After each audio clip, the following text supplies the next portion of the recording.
بسم اللہ الرحمن الرحیم الحمد للہ وکفا وسلام علی عبادہ الذین اصطفیٰ اما بعد فاعوذ باللہ من الشیطان الرجیم بسم اللہ الرحمن الرحیم وجاہدوا فی اللہ حق جہادہ هو اجتباکم وما جعل علیکم فی الدین من حرج ملۃ ابیکم ابراہیم سبحان ربک رب العزت عما یصفون وسلام علی المرسلین والحمد للہ رب العالمین اللہم صلی علی سیدنا محمد وعلی آل سیدنا محمد وبارک وسلم۔ میرے محترم دوستو اور بھائیو، اللہ تعالیٰ نے ہمیں ایک عظیم الشان دین عطا فرمایا ہے جس کا نام اسلام ہے، اور ہمیں ایک عظیم الشان نبی عطا فرمائے ہیں جن کا نام حضرت محمد صلی اللہ علیہ وسلم ہے۔ اور اللہ تعالیٰ کے ہاں یہ فیصلہ ہو چکا ہے کہ جو اس دین پر چلے گا اور حضرت محمد صلی اللہ علیہ وسلم کی پیروی کرے گا تو وہ دنیا میں بھی کامیاب ہوگا، آخرت میں بھی کامیاب ہوگا، اور جو دین سے ہٹ کر چلے گا اور اپنے نبی کے طریقے سے ہٹ کر چلے گا وہ دنیا میں بھی پریشان اور رسوا اور ذلیل ہوگا، اور مرنے کے بعد بھی پریشان، رسوا اور ذلیل ہوگا۔ اب یہ اللہ کا فیصلہ ہے جس میں کوئی تبدیلی نہیں ہو سکتی۔ ہم اور آپ اپنے آپ اور اپنے گرد و نواح، اپنے گھر، اپنے رشتہ دار، اپنے اہل و عیال کی زندگی کے طرز اور ان کی زندگی میں غور کریں کہ آیا ہماری زندگیاں اللہ اور اس کے نبی کے حکم کے مطابق ہیں یا ہٹی ہوئی ہیں۔ اگر ہٹی ہوئی ہیں تو اس زندگی کو اللہ کے حکم اور نبی کریم صلی اللہ علیہ وسلم کے طریقے پہ لانے کے ذمہ دار ہم اور آپ، مرد اور عورتیں، ہر ایک ہم میں سے اس کا ذمہ دار ہے۔ اگر ہم اس ذمہ داری کو نہیں نبھائیں گے تو یہ بات بڑھتے بڑھتے بڑھتے بڑھتے کفر تک بھی پہنچ سکتی ہے۔ چنانچہ دنیا میں ایسے بہت ممالک ہیں جہاں 100% مسلمان تھے، ایک بھی وہاں کافر نہیں تھا، لیکن جب بے دینی وہاں داخل ہوئی اور دینداروں نے اس بے دینی کو ختم کرنے کے لیے محنت اور کوشش نہ کی اور اس کے لیے فکر مند نہ ہوئے تو اس کا نتیجہ یہ ہوا کہ اس بے دینی نے سارے ماحول کو اپنی لپیٹ میں لے لیا، یہاں تک کہ ہوتے ہوتے لاکھوں کی تعداد میں صدیاں گزرنے کے بعد لوگ مرتد ہو گئے۔ بے دینی کی ابتدا صغیرہ گناہوں سے ہوتی ہے، کبیرہ گناہوں سے ہوتی ہے، جھوٹ سے اور دھوکے سے ہوتی ہے، گالی سے، لعن طعن سے ہوتی ہے، اوروں کا حق دبانے سے ہوتی ہے، ماں باپ سے بدتمیزی سے ہوتی ہے، اپنے گھر میں لڑائی اور جھگڑوں سے ہوتی ہے، نمازوں میں سستی سے ہوتی ہے، زکوٰۃ میں کوتاہی سے ہوتی ہے، رمضان کے روزوں میں کوتاہی سے ہوتی ہے۔ یہاں سے اس کی ابتدا ہوتی ہے اور چلتے چلتے چلتے چلتے یہ سلسلہ کفر پہ جا کے ختم ہوتا ہے۔ اس لیے جس دور میں ہم اور آپ چل رہے ہیں یہ دنیا کا سب سے زیادہ پرآشوب اور پرفتن اور خوفناک ترین دور چل رہا ہے۔ ہر طرف فتنے ہی فتنے ہیں، ہر طرف اسلام سے دشمنی اور اسلام سے اسلام کی مخالفت کی سازشیں اور اس کی اسکیمیں ہیں۔ ہم دیکھتے ہیں کہ ہمارے مسلم معاشرے میں، ہمارے مسلم ملک کے اندر بھی، ہمارے مسلم ملک اور مسلم معاشرے کے اندر بھی ایسے جراثیم پیدا ہو گئے ہیں کہ جس سے اسلام سے دشمنی اور اسلام سے مخالفت کا وائرس بڑھتا چلا جا رہا ہے۔ تو ایسے پرفتن دور میں اگر ہم نے اس بات کو ہلکا لیا، اس بات کو چھوٹا لیا تو میرے دوستو بہت بڑے بڑے فتنوں میں مبتلا ہونے کا اندیشہ ہے۔ نبی کریم صلی اللہ علیہ وسلم کا ارشاد ہے، بادروا بالاعمال فتنا کقطع اللیل المظلم۔ آپ فرماتے ہیں کہ ایسے فتنے کہ جو کالی رات کی طرح سیاہ ہوں، ایسے فتنوں کے آنے سے پہلے جتنے نیک کام کر سکتے ہو کر لو۔ کالی رات کی طرح فتنے، تو فتنوں کو کالی رات سے ہمارے نبی نے اس لیے مشابہت دی کہ جیسے کالی رات میں پتہ نہیں چلتا کہ آگے کھڈا ہے یا سیدھا راستہ ہے، سانپ ہے یا رسی ہے، اینٹ ہے یا راستہ صاف اور خالی ہے، پتہ نہیں چلتا۔ آدمی اندھیرے میں ٹھوکریں کھاتا ہے اور اندھیرے میں نقصان اٹھا لیتا ہے۔ ہمارے نبی فرماتے ہیں ایسے فتنے آنے والے ہیں کہ جس میں آپ کو پتہ ہی نہیں چلے گا کہ حق کیا ہے اور باطل کیا ہے۔ آج نئے نوجوان جب سوشل میڈیا پہ بیٹھے ہوئے اسکالروں کی تقریریں سنتے ہیں تو وہ بیچارے سوچ میں پڑ جاتے ہیں کہ ہم جائیں تو کہاں جائیں۔ ایک بات کرتا ہے، دوسرا دوسری بات کرتا ہے، ایک کی ٹانگیں کھینچ رہا ہے، دوسرا اس کی ٹانگیں کھینچ رہا ہے، ایک کو غلط بتا رہا ہے، دوسرا دوسرے کو غلط بتا رہا ہے، تو ہم جائیں تو کہاں جائیں؟ ہمیں تو سمجھ میں ہی نہیں آ رہا۔ چنانچہ یہ ایشو بن جاتا ہے ان کے دین سے ہٹ جانے کا اور دین سے ٹوٹ جانے کا اور دین سے بیزار ہو جانے کا۔ بہت ایسے نوجوان ملتے ہیں جو کہتے ہیں یہ سارا فساد ان مولویوں کا ہے، یہ سارا فساد اس قرآن کا ہے، معاذ اللہ۔ ساری دنیا میں لڑائیاں جھگڑے، فرقہ واریت اور آپس میں مخالفتیں، ایک دوسرے کے خلاف فتوے، یہ سارا اس قرآن کی وجہ سے، لہٰذا یہ قرآن ہی ٹھیک نہیں۔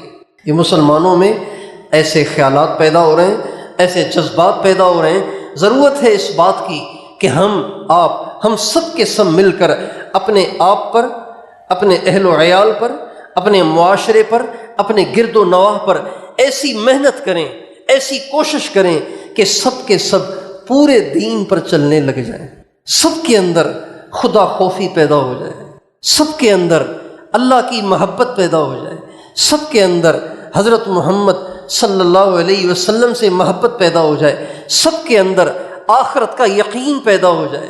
اللہ کے سامنے پیش ہونا ہے، اللہ کے سامنے جواب دینا ہے۔ جتنی دنیا میں کرپشن ہو رہی ہے، جتنا دنیا میں کرپشن ہو رہا ہے اور جتنی دنیا میں بددیانتی ہو رہی ہے، اگر خدا کا خوف ہو تو دنیا میں کرپشن رہ سکتا ہے۔ حضرت عمر رضی اللہ تعالیٰ عنہ کے زمانے میں مشک آیا، مال غنیمت میں مشک آیا، تو حضرت عمر سوچ رہے تھے کہ یہ میں کس سے تولوں تو پتہ چلے کہ کس مسلمان کو کتنا دینا ہے اور کس کا کتنا حق بنتا ہے، تولنے سے پتہ چلے گا۔ اب کس سے تلواؤں، تو سوچا کہ گھر والوں سے ہی تلوا لیتا ہوں۔ چنانچہ جب گھر میں مشک کو تولنے لگے تو اپنی ناک پہ پٹی باندھ لی، کپڑا چڑھا دیا۔ گھر والوں نے کہا آپ ناک کو کیوں ڈھانک رہے ہیں؟ تو فرمانے لگے مشک کا فائدہ خوشبوئی تو ہے اور کیا ہے، اگر میں اپنی ناک کو کھول لوں اور مشک کو سونگھنا شروع کر دوں، اس کی خوشبو کو سونگھنا شروع کر دوں، تو پھر میں نے تو اور مسلمانوں سے زیادہ نفع لے لیا، جبکہ میرا بھی تو اتنا ہی حق بنتا ہے جتنا عام مسلمان کا بنتا ہے۔ جب اللہ کا خوف پیدا ہو جائے، جب قیامت کی پیشی کا تصور رہے، تو انسان کبھی بددیانتی نہیں کر سکتا، انسان کبھی کسی کا حق نہیں کھا سکتا، انسان کبھی کسی کو دھوکہ نہیں دے سکتا، انسان کبھی کسی کا حق نہیں مار سکتا۔ حضرت عمر بن عبدالعزیز رحمۃ اللہ علیہ بادشاہ تھے، ان کی جو اہلیہ تھیں، اس اہلیہ کا یہ طرح امتیاز ہے کہ وہ تاریخ کی واحد عورت ہے کہ جس کا باپ بھی بادشاہ، اس کا بھائی بھی بادشاہ، اس کا خاوند بھی بادشاہ۔ ایک عورت کے 3 رشتہ دار آدھی دنیا سے زیادہ کے بادشاہ گزرے۔ ان کا نام تھا فاطمہ۔ جب حضرت عمر امیر بنے، شادی تو پہلے ہوئی تھی، جب امیر بنے، خلیفہ بنے، تو اپنی بیوی سے فرمانے لگے تیرے پاس جتنا مال ہے نا، جتنا تیرے پاس سونا ہے، جتنا تیرے پاس زیور ہے، جتنے تیرے پاس کپڑے ہیں، اگر تو میرے ساتھ رہنا چاہتی ہے تو یہ سب کا سب بیت المال میں جمع کرنا پڑے گا۔ اس لیے کہ امیر کو ایسا رہنا چاہیے جیسا ادنا مسلمان ہو۔ حضرت عمر سے کسی نے کہا کہ آپ زیتون کے تیل کے ساتھ روٹی لگا کے کھا لیا کریں، تو فرمانے لگے کیا ہر مسلمان زیتون کے تیل کے ساتھ روٹی لگا کے کھا سکتا ہے؟ اگر نہیں کھا سکتا تو میں کیسے کھاؤں؟ فرماتے تھے اگر دریائے دجلہ کے کنارے پر کوئی کتا بھی پیاسا مر گیا، میرے دور حکومت میں تو اللہ مجھ سے پوچھے گا کہ عمر دریائے دجلہ کے کنارے پر یہ کتا پیاسا کیوں مر گیا، تو کہاں چلا گیا تھا؟ اللہ کے سامنے پیشی کا خوف، اللہ کے سامنے حاضری کا خوف۔ یہ انسان کوئی بڑے سے بڑا ڈنڈا، کوئی بڑی سے بڑی سزا انسان کو اتنا سیدھا نہیں کر سکتی جتنا اللہ کا خوف اسے سیدھا کر سکتا ہے۔ اللہ کا خوف ہو، اندھیرا ہو، دروازے بند ہو، کوئی نہ دیکھ رہا ہو، پھر بھی انسان برائی نہیں کر سکتا اگر اس کے دل میں اللہ کا خوف ہے۔ کہتے ہیں ایک بادشاہ اپنے کسی ملازم کی بیوی پہ عاشق ہو گیا تو ملازم کو اس نے کسی بہانے سے باہر بھیج دیا، اس کی بیوی کو کام سے بلا لیا۔ جب بیوی اس محل میں داخل ہوئی تو بیوی سے کہا دروازے کو کنڈی لگا کے آؤ۔ تو بیوی شریف تھی، سمجھدار تھی، پاک باز تھی، سمجھ گئی کہ اس کی نیت خراب ہو گئی ہے، تو یہ گئی اور واپس آ گئی۔ بادشاہ نے کہا کنڈی لگ گئی، کہ لگ نہیں رہی، لگ نہیں رہی۔ کہ کنڈی کیسے نہیں لگ رہی؟ کہ لگ نہیں رہی۔ کہ کنڈی کیوں نہیں لگ رہی؟ کہ یہ کنڈی تو لگ جائے گی لیکن بادشاہ سلامت وہاں آپ کنڈی کیسے لگائیں گے؟ دنیا کے انسانوں سے چھپنے کے لیے آپ دروازہ بند کر سکتے ہیں لیکن آسمان کا دروازہ تو آپ بند نہیں کر سکتے۔ وہ اللہ تو آسمانوں سے دیکھتا ہے، چھتوں کے نیچے بھی دیکھتا ہے، اور اندھیر غاروں میں بھی دیکھتا ہے، رات کے اندھیروں میں بھی دیکھتا ہے۔ اس سے آپ کیسے چھپ سکتے ہیں؟ پاک باز عورت کی زبان سے جب یہ بول نکلا اس کے دل پہ ایسا اثر ہوا کہ وہ توبہ طائب ہوا اور اس نے باعزت اس کو بری کر دیا۔ اللہ کا خوف، قیامت کی پیشی کا دھیان اور یقین، یہ بگڑے سے بگڑے انسان کو سیدھا کر دیتا ہے۔ چنانچہ عمر بن عبدالعزیز رحمۃ اللہ علیہ اپنی بیوی سے فرمانے لگے سارا مال جمع کرو، چاہو تو مال رکھو، مجھے چھوڑ دو، میں تمہیں طلاق دے دیتا ہوں، اور چاہو مجھے رکھنا چاہو، میرے ساتھ رہنا چاہو تو دنیا کو تمہیں طلاق دینی پڑے گی، یہ سارا مال تمہیں بیت المال میں جمع کرنا پڑے گا، اس لیے کہ یہ سارا مال تمہارے باپ نے تمہیں دیا، تمہارے بھائی نے تمہیں دیا، یہ دونوں بادشاہ تھے اور انہوں نے عوام کا پیسہ تمہیں دیا ہے، یہ تمہارا حق نہیں ہے، یہ تمہیں بیت المال میں جمع کرنا پڑے گا۔ آج کے حکمران کو اگر یہ شعور حاصل ہو جائے، یہ احساس پیدا ہو جائے تو یہ گڑبڑ کر سکتے ہیں، یہ کرپشن کر سکتے ہیں، اور یہ اتنے بڑے بڑے فراڈ کر سکتے ہیں اگر یہ تصور پیدا ہو جائے۔ چنانچہ حضرت فاطمہ قربان ان کی ترجیحات پر، قربان ان کے انتخاب پر، کہ حضرت عمر سے کہنے لگی عمر پیسہ آنی جانی چیز ہے، زیور آنی جانی چیز ہے، کپڑے آنی جانی چیز ہے، یہ سب آپ بیت المال میں جمع کر دیں، میں تو آپ کے ساتھ رہنا چاہتی ہوں، فاقے بھی آ گئے تو برداشت کر لوں گی، بھوک بھی آ گئی تو برداشت کر لوں گی، کپڑے کو پیون بھی لگانے پڑے تو لگا لوں گی، لیکن آپ کو نہیں چھوڑ سکتی۔ یہ وفادار عورتیں ہوتی ہیں، وفادار عورتیں ایسی ہوتی ہیں۔ جو بے وفا عورتیں ہوتی ہیں وہ جب خاوند کو فراخی ہو تو ساتھ رہتی ہیں، اور جب خاوند تنگ دستی کا شکار ہو جائے تو پھر اس سے طلاق کا مطالبہ کرتی ہیں، وہ پریشانیوں میں گر جائے تو طلاق کا مطالبہ کرتی ہیں، لیکن اگر اس کے ہاں مال کی ریل پیل ہو تو اس کے ساتھ رہتی ہیں۔ حضرت فاطمہ نے وفاداری کا ثبوت دیا اور سارا مال بیت المال میں جمع کرا دیا، فقیروں کی سی زندگی حضرت عمر کے ساتھ گزارنے لگ گئی۔ اور حضرت عمر نے امیر بننے کے بعد، آدھی سے زیادہ دنیا کا بادشاہ بننے کے بعد جو زندگی گزاری، وہ ایسی گزاری کہ مورخین نے لکھا ہے اگر خلافت راشدہ کا تمغہ حضرت علی اور امام حسن کے بعد کسی کو دیا جائے تو سب سے پہلے اس کے حقدار حضرت عمر بن عبدالعزیز ہیں۔ آپ علیہ السلام کا ارشاد ہے خلافت میرے بعد 30 برس تک رہے گی، 30 برس تک رہے گی۔ 29.5 سال حضرت ابو بکر، حضرت عمر، حضرت عثمان، حضرت علی میں تقسیم ہو جاتی ہے، اور 6 مہینے حضرت امام حسن کی خلافت شمار ہوتی ہے۔ یہ ٹوٹل 30 برس ہو گئے۔ یہ 30 برس خلافت راشدہ کا دور ہے۔ مورخین لکھتے ہیں اگر اس کے بعد بھی خلافت راشدہ کا لقب کسی کو دینے کی گنجائش ہے تو اس کے سب سے پہلے حقدار حضرت عمر بن عبدالعزیز ہیں، اور ان کے بعد پھر امام مہدی ہوں گے۔ امام مہدی خلیفہ راشد ہوں گے۔ فقیروں والی زندگی گزاری۔ حضرت فاطمہ رحمۃ اللہ علیہا فرماتی ہیں کہ حضرت عمر جب سے خلیفہ بنے تب سے ان کو غسل کی حاجت نہیں ہوئی۔ کیوں؟ اس لیے کہ دن کو مخلوق کی خدمت کرتے تھے، رات کو خالق کی عبادت کرتے تھے۔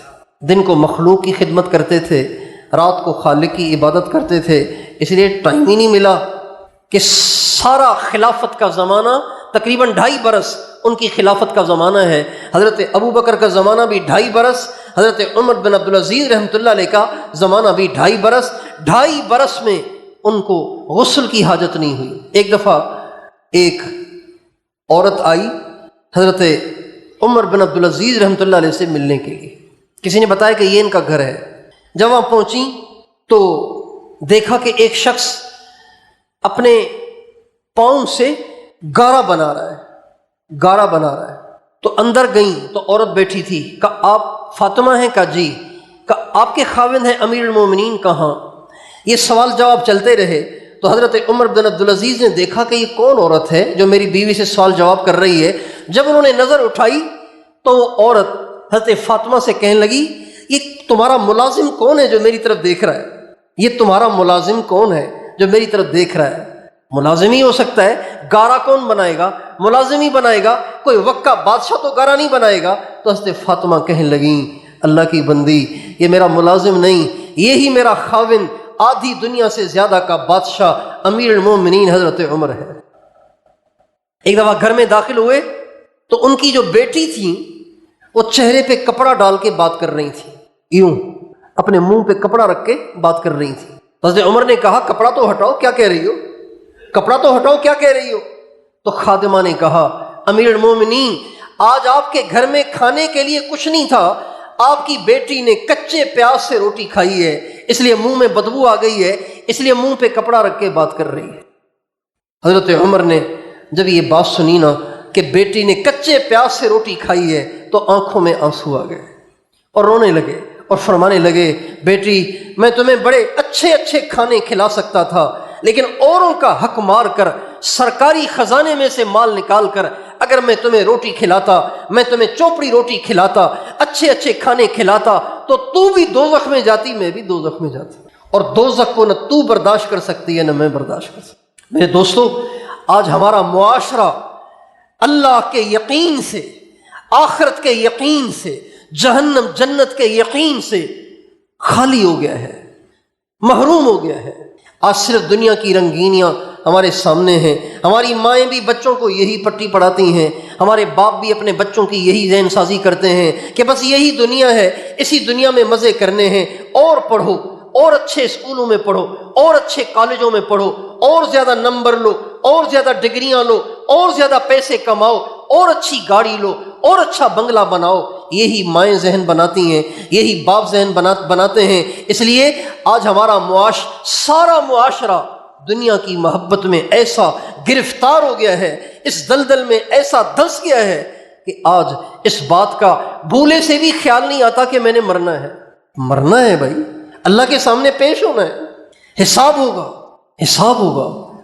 آپ قرآن کو ترجمے سے پڑھیں گے تو کوئی پارہ، کوئی سورت، کوئی پارہ، کوئی ربع اس سے خالی نہیں ہے کہ جس میں اللہ تعالیٰ نے کہیں نہ کہیں قیامت کا تذکرہ نہ کیا ہو۔ نکاح کے احکام ہیں، شادی کے احکام ہیں، طلاق کے احکام ہیں، وراثت کے احکام ہیں، لیکن جگہ جگہ اللہ تعالیٰ فرما رہے ہیں واتقوا اللہ، اللہ سے ڈرو، اللہ سے ڈرو، اللہ سے ڈرو، اللہ سے ڈرو۔ احکام بیان ہو رہے ہیں شادی کے، احکام بیان ہو رہے ہیں وراثت کے، احکام بیان ہو رہے ہیں طلاق کے، احکام بیان ہو رہے ہیں معاملات کے، اور جگہ جگہ اللہ کہہ رہے ہیں واتقوا اللہ، لوگو اللہ سے ڈرو۔ یا ایھا الناس اتقوا ربکم ان زلزلۃ الساعۃ شیء عظیم یوم ترونها تذہل کل مرضعۃ عما ارضعت وتضع كل ذات حمل حملها وترى الناس سكارى وما هم بسکارا ولکن عذاب اللہ شدید۔ اے لوگو اللہ سے ڈرو، قیامت کا زلزلہ بڑی زبردست چیز ہے، بڑا زبردست ہولناک وہ لمحہ ہے، اور وہ ایسا لمحہ ہوگا، وہ ایسا دن ہوگا، ایسی گھڑی ہوگی کہ ہر دودھ پلانے والی اپنے بچے کو بھول جائے گی اور حمل والی اپنا حمل گرا دے گی۔ تو دیکھے گا ایسے جیسے لوگ نشے میں ہوں، حالانکہ نشے میں نہیں ہوں گے۔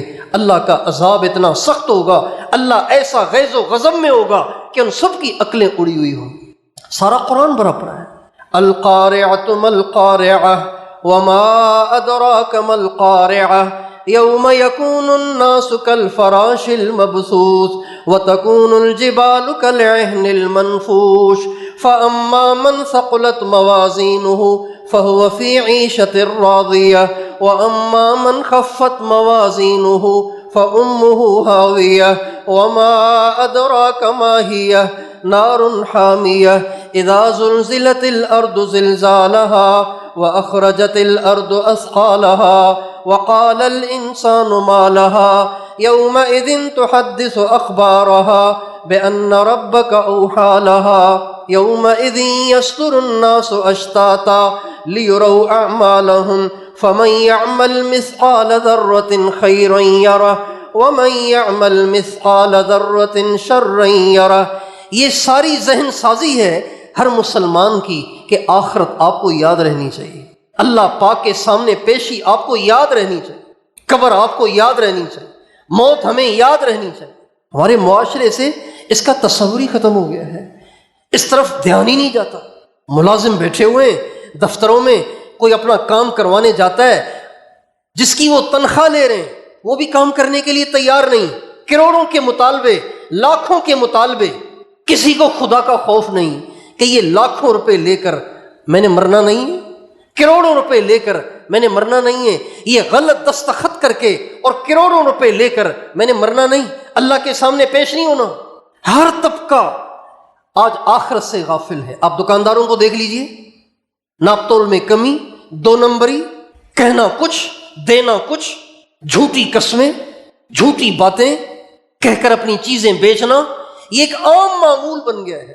ہمارے نبی کا ارشاد ہے اس دکاندار کو اللہ قیامت کے دن بالکل معاف نہیں کرے گا، اس دکاندار کو اللہ تعالیٰ قیامت کے دن بالکل معاف نہیں کرے گا جو جھوٹی قسم کھا کر چیزیں بیچتا ہے، اس کو اللہ بالکل معاف نہیں کرے گا، اور بلکہ فرمایا نہ اللہ اس کو معاف کرے گا نہ اللہ اس کو دیکھے گا، اور اس کے لیے دردناک عذاب ہوگا۔ کس کے لیے؟ جو جھوٹی قسم کھا کے سامان بیچتا ہو۔ اللہ کی قسم 1000 کی خرید ہے، حالانکہ خرید تو 800 کی ہے، 200 روپے بڑھا کے بتا رہا ہے جھوٹی قسم، 200 روپے بچا رہا ہے جھوٹی قسم کھا کے۔ علماء کرام کہتے ہیں یہ جو جھوٹی قسم کھا کے چیز بیچتا ہے، یہ جو نفع اس کو ملا ہے حرام ہے۔ کھورے دکاندار، کسی کو خوف نہیں کہ قبر میں کیا ہوگا، موت کے وقت کیا ہوگا۔ ہمارے نبی کا ارشاد ہے التاجر الصدوق الامین مع النبیین والصدیقین، وہ دکاندار اور وہ بزنس مین جو دو کام کرے وہ قیامت کے دن نبیوں کے ساتھ ہوگا، صدیقین کے ساتھ ہوگا۔ کسی انسان کا سب سے اونچا درجہ یہ ہے کہ وہ نبی ہو، اور نبی بننا اس کا تعلق محنت کے ساتھ نہیں، یہ اللہ کا انتخاب ہے، اللہ جسے چاہے بنا دے۔ اور نبوت کے بعد سب سے اونچا درجہ وہ ہے صدیقیت کا۔ وہ کس کا درجہ ہے؟ صدیقیت کا۔ شہید کا درجہ اس کے بعد ہے، ولایت کا درجہ، ولی کا درجہ اس کے بعد ہے، صالحین کا درجہ اس کے بعد ہے۔ صدیقیت یہ نبوت کے بعد سب سے اونچا درجہ ہے۔ ہمارے نبی فرماتے ہیں میری امت کا وہ دکاندار اور وہ بزنس مین جو کبھی جھوٹ نہ بولتا ہو، کبھی دو نمبری نہ کرتا ہو، قیامت کے دن نبیوں کے ساتھ اور صدیقین کے ساتھ کھڑا کیا جائے گا۔ کتنی بڑی بات ہے۔ اچھا، کسی چھوٹے عمل پہ بڑا انعام اس وقت ملتا ہے جب وہ چھوٹا عمل مشکل ہو، آسان ہو تو نہیں ملتا۔ المعونۃ علی قدر المعونہ، جتنی انسان مشقت اٹھاتا ہے اتنا اس کو اجر ملتا ہے۔ تو یہ جو انعام ہے نا، یہ جو اس پر ملنے والی فضیلت ہے، یہ بتا رہی ہے کہ یہ آسان نہیں ہے، یہ مشکل کام ہے۔ دکاندار ہو اور بالکل صاف صاف بات کرے، مشکل ہے۔ دکاندار ہو اور بالکل دو نمبری نہ کرے، مشکل ہے، یہ مشکل ہے۔ اسی وجہ سے اس چھوٹے سے کام پہ نبیوں اور صدیقین کے ساتھ کھڑے کیے جانے کا انعام ہے، مگر یہ تب ہوگا جب قیامت کا یقین ہوگا، اللہ کا خوف ہوگا۔ میرے دوستو، آج ہمارے معاشرے میں اس کی محنت نہیں ہے، دنیا داری ہے، دنیا داری ہے، دنیا کے تذکرے، دنیا کی باتیں، دنیا کے نفع، اسی کے چرچے، اسی کے تذکرے، اسی کی باتیں ہیں۔ اس لیے یہ ہم سب کی اولین ذمہ داری ہے کہ ہم اپنے معاشرے پر ایسی محنت کریں، ایسی جد و جہد کریں، ایسی کوشش کریں کہ پورے معاشرے میں خدا خوفی آ جائے، قیامت کا یقین آ جائے، اللہ کا دھیان آ جائے، اللہ کا یقین آ جائے، اللہ کی محبت آ جائے، اللہ کے نبی کی محبت آ جائے۔ یہ ہر مسلمان کی ذمہ داری ہے، چاہے وہ پڑھا لکھا ہو، چاہے وہ ان پڑھ ہو، چاہے وہ عالم ہو، چاہے وہ جاہل ہو۔ اللہ تعالیٰ فرماتے ہیں وَجَاهِدُوا فِي اللَّهِ حَقَّ جِهَادِهِ هُوَ اجْتَبَاكُمْ وَمَا جَعَلَ عَلَيْكُمْ فِي الدِّينِ مِنْ حَرَجٍ۔ اللہ تعالیٰ فرماتے ہیں اس کے لیے اتنی کوشش کرو، اتنی کوشش کرو کہ کوشش کا حق ادا ہو جائے۔ اس کے لیے محنت اور کوشش کرنا یہ ہر مسلمان کی ذمہ داری ہے، چاہے وہ پڑھا لکھا ہو، چاہے وہ ان پڑھ ہو، چاہے وہ دیندار ہو، چاہے خود اس سے دین پہ نہ چلا جا رہا ہو، اس کے ذمے ہے کہ وہ اس کی محنت کرے، اس کی کوشش کرے۔ ورنہ جیسے میں نے شروع میں عرض کیا، اگر اس میں سستی برتی گئی تو یہ بے دینی جہاں تک ہے وہاں تک نہیں رہے گی، یہ اپنی ساری حدود کو پار کر کے کفر تک جا پہنچے گی۔ آپ دیکھیں آج سے 20 سال پہلے بے دینی زیادہ تھی یا آج زیادہ ہے؟ آپ سے پوچھتا ہوں، بولیے بھائی، آج زیادہ ہے نا؟ اور 40 سال پہلے اس سے بھی کم تھی، 50 سال پہلے اس سے بھی کم تھی۔ حالانکہ کتنی محنت ہو رہی ہے، کرنے والے کتنی محنت کر رہے ہیں، تبلیغ والے ساری دنیا میں جماعتیں پھیلی ہوئی ہیں، علماء ممبروں پہ بیٹھ کے اور مصلوں پہ بیٹھ کے درس دے رہے ہیں، بیان کر رہے ہیں، تقریریں کر رہے ہیں، جلسے ہو رہے ہیں۔ لیکن چونکہ ہر مسلمان اس کو اپنی ذمہ داری نہیں سمجھتا، اس لیے ایک چھوٹا سا طبقہ اگر محنت کر بھی رہا ہے تو ان کی محنت کا وہ اثر جو ظاہر ہونا چاہیے، جس سے دنیا میں انقلاب آ جائے، وہ نہیں ہو رہا، اس لیے کہ ہر ایک نہیں کر رہا۔ آگ لگ گئی سارے گھر کو، بجھا رہا ہے ایک آدمی، بھائی کیسے بجھے گی؟ تو سارے بجھائیں گے تو بجھے گی نا۔ گاڑی پھنس گئی ہے کھائی میں اور دھکا دے رہا ہے ایک آدمی یا دو آدمی، یہ دو آدمیوں کے دھکا دینے سے گاڑی نہیں نکلے گی، ساری سواریوں کو اتر کے دھکا لگانا پڑے گا۔ اس کو کہا وَجَاهِدُوا فِي اللَّهِ حَقَّ جِهَادِهِ، سب کے سب پوری کوشش کرو، پوری کوشش کرو۔ تو بھائی میں اور آپ اس کی نیت کریں کہ ہم اپنے معاشرے میں تبدیلی لائیں، اپنے آپ میں، اپنے گھر میں، اپنے اہل و عیال میں، اپنے گرد و نواح میں، ہر طرف ایسی محنت اور کوشش کریں کہ سب میں اللہ کا خوف پیدا ہو جائے، اللہ کے سامنے پیشی کا یقین پیدا ہو جائے۔ اور مائیں اپنے بچوں کا یہ ذہن بنائیں، باپ اپنے بچوں کا یہ ذہن بنائیں، اپنے گھروں میں اس کی محنت اور کوشش کریں، اس کی ذہن سازی کریں، اپنے بچوں کا یہ ذہن بنائیں، بیٹا دنیا کی رنگینیاں کچھ نہیں ہیں، یہ 4 دن کی چاندنی ہے، مرنے کے بعد تو قبر میں جانا ہے، قبر جنت کا باغ ہے یا جہنم کا گڑھا ہے، اور وہ نیک عمل سے جنت کا باغ بنے گی، اور برے اعمال کریں گے تو وہ قبر جہنم کی آگ کا گڑھا بنے۔ یہ ہر ماں، ہر باپ اپنے ہر بچے کا ذہن بنائے، یہ ذہن نہیں بنایا جا رہا، اس لیے بچوں کے عجیب عجیب شوق ہیں۔ ایک ساتھی سے ملاقات ہوئی بازار میں، بکری بیچنے جا رہا ہے۔ یہ جو ہمارے ہاں مری بلوچ رہتے ہیں نا، جام شوروں کی طرف بھی رہتے ہیں اور یہ خانوٹ کی طرف بھی رہتے ہیں، مری بلوچ غریب ہوتے ہیں، جھوپڑیوں میں رہتے ہیں، کھانا بدوش ہوتے ہیں، جہاں مزدوری مل جائے وہاں گھر بنا دیتے ہیں، جھوپڑے بنا لیتے ہیں، چھپر بنا لیتے ہیں۔ تو وہ بیچارہ بکری بیچنے جا رہا ہے، اب ان کے پاس ہوتی ہی بکریاں ہیں پلنے کے لیے، بکری بیچنے جا رہا ہے۔ ان سے پوچھا بھائی بکری بیچنے کیوں جا رہے ہو؟ یہ تو آپ کا معاش تو یہی ہے کہ لگا بچہ پیچھے پڑا ہوا ہے کہ ابو موبائل چاہیے، تو اور تو کچھ ہے نہیں، موبائل خریدنے کے لیے بکری بیچنے جا رہا ہوں۔ ایسا نشہ، ایسا جنون کہ ذریعے معاش کو بیچ کر موبائل لیا جا رہا ہے، کمپیوٹر لے رہے ہیں، لیپ ٹاپ لے رہے ہیں، موبائل لے رہے ہیں، اور نئے یہ جو نئی مشینیں آئی ہیں، آئے دن موبائل۔ ہمارے ایک دوست ہیں، ان کی دکان ہے موبائل کی، آئی فون کی دکان ہے۔ کہنے لگے دکان کھولنے سے پہلے میں سوچتا تھا کہ کھول تو رہا ہوں لیکن خریدے گا کون؟ اتنی مہنگائی ہو گئی ہے، لوگوں کے پاس روٹی کے لیے پیسے نہیں ہیں، تو مجھ سے آئی فون کون خریدے گا؟ ایپل، وہ جو 1.5 لاکھ کا موبائل ہوتا ہے، 2 لاکھ 4 لاکھ 8 لاکھ تک کا موبائل ہوتا ہے۔ کہنے لگے لیکن جب دکان کھولی تو پتہ چلا کہ لوگوں کے پاس بہت پیسہ ہے۔ پھر کہنے لگے آئے دن لوگ میرے پاس آتے ہیں کہ سر میرا موبائل بھی چینج کرنا ہے، بیگم کا بھی چینج کرنا ہے، بیٹی کا بھی چینج کرنا ہے، 1 سال ہو گیا ہے موبائل کو، اب مزید نہیں رکھا جا رہا، دل بھر گیا ہے۔ یہ ہمارے شوق ہیں۔ یہ شوق کہاں سے آئے؟ ہم نے صحیح شوق کی ذہن سازی نہیں کی۔ اور ایک صحابہ ہیں، آپ غزوہ بدر کا موقع ہے، چھوٹے چھوٹے بچے نبی پاک صلی اللہ علیہ وسلم کے پاس آ کے کہہ رہے ہیں یا رسول اللہ مجھے بھی لے چلیں نا، مجھے بھی لے چلیں، مجھے بھی لے چلیں۔ آپ فرما رہے ہیں نہیں نہیں، تمہاری عمر کم ہے، تم ابھی چھوٹے ہو، تم ابھی کمزور ہو، واپس جاؤ۔ بچے رو رہے ہیں کہ ہمیں اللہ کے راستے میں لے جایا جائے، ہم اپنی جان کے نذرانے پیش کریں، اللہ کے راستے میں ہماری گردنیں کٹ جائیں۔ یہ بچوں کے جذبات ہیں حضور کے زمانے میں ہیں۔ ایک چھوٹا بچہ پنجوں کے بل کھڑے ہو کر اپنا قد لمبا دکھا رہا ہے، رسول اللہ دیکھیں میرا قد کتنا لمبا ہے، آپ مجھے لے جائیں نا اللہ کے راستے۔ اور اللہ کا شکر ہے ہم ایسے دور میں آ گئے ہیں، ہم ایسے دور میں آ گئے ہیں، ہم ایسے دور میں آ گئے ہیں، آپ سن رہے ہیں، سارے پیچھے والے سن رہے ہیں، ہم ایسے دور میں آ گئے ہیں کہ ابھی یہ واقعات صرف کتابوں کی حد تک محدود نہیں، غزہ میں یہ سارے واقعات روزانہ پیش آ رہے ہیں۔ اللہ کا شکر ہے ہم ایسے زمانے میں آ گئے، ایسے دور میں آ گئے کہ وہ قربانیاں جو صحابہ کی سن کر، وہ جذبات جو صحابہ کے سن کر ہم سوچتے تھے اچھا ایسے بھی ہو سکتا ہے، ایسے بھی ہو سکتا ہے، ہمیں اس کا یقین نہیں آتا تھا، آج کرنے والے وہ کر کے دکھا رہے، کرنے والے وہ کر کے دکھا رہے۔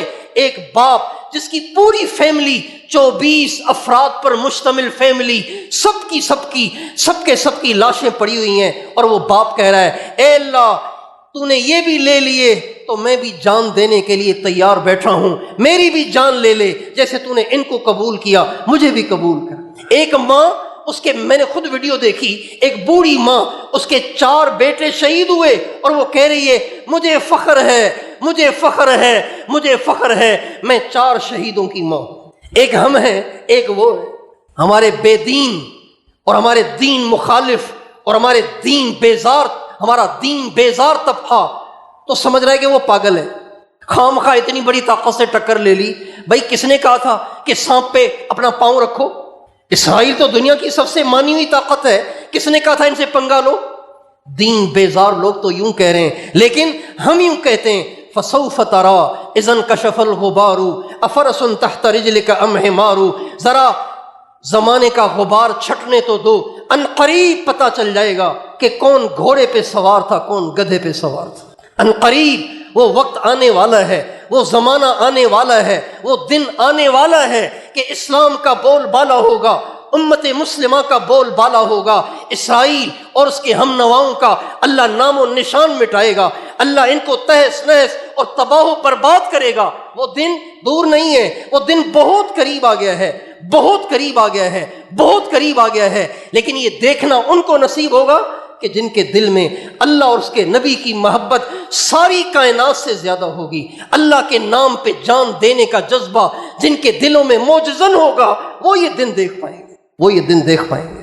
اس لیے میرے دوستوں، میں اور آپ اپنے ماحول معاشرے پہ محنت کریں، اپنے گھر پہ محنت کریں، اپنے آپ پہ محنت کریں، اتنی محنت کریں، اتنی محنت کریں، اتنی محنت کریں کہ ہمارے دل میں کوئی جذبہ نہ رہے، کوئی دھیان خیال نہ رہے، کوئی آرزو ارمان نہ رہے، بس یہی جذبہ ہو یا اللہ تو راضی ہو جائے اور تیرے نام پہ کوئی جان دینے کا موقع مل جائے تو میں بھی جان دے کے تیرے دربار میں سرخروئی حاصل کروں۔ اتنی ہمیں اپنے آپ پہ، اپنے معاشرے پہ محنت کرنی ہے۔ آپ سارے بھائی اپنے ماحول معاشرے پر، اپنے آپ پر محنت کرنے کے لیے تیار ہیں انشاءاللہ؟